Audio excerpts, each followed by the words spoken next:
Euclid's 33rd proposition says that if we join the endpoints of two parallel and equal lines on the same side, that means we connect B to C and A to D of the end, which are the endpoints of these two parallel lines, then BC line segment, when we connect it, and AD, they will also be equal and parallel. Okay, let's see how we can prove this.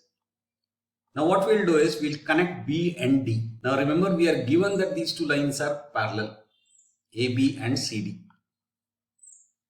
So which means what? That the alternate angles are going to be equal. Now here, which are the alternate angles for these two parallel lines and BD being the transversal or traversal? This angle and this angle would be the alternate angles, that is BBA and BDC. So these two angles would be equal if these two lines are parallel. Okay, and since it is given that these two lines are parallel, we can say that these two angles are equal. Okay, these two sides are equal, and this BD is the common side. So it is common to both the triangle ABD and BCD. So what do we have? If you look at these two triangles, they are congruent to each other. Based on what? Based on side angle side proposition. So which means if these two triangles are congruent, that means all the corresponding sides and angles are also equal. That means BC is equal to AD and this angle, that is CBD, is equal to ADB. So now we have shown that this line BC is equal to AD, and we have shown that this angle is equal to this angle. Look at these two lines.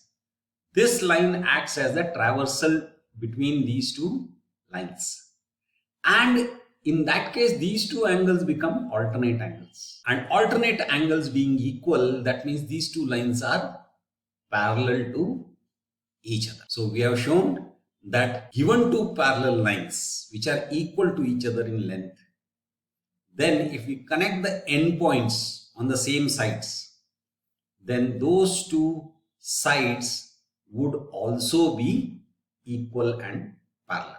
So you can see, even if I move C, see, these two lines are equal and parallel, and as I move C, BC and AD also remain equal and parallel.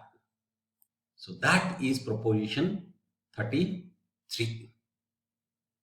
Again, as usual, let me remind you, there is a link to a PDF book which describes all the 48 propositions of Euclid's book 1 of Elements. That's it for now.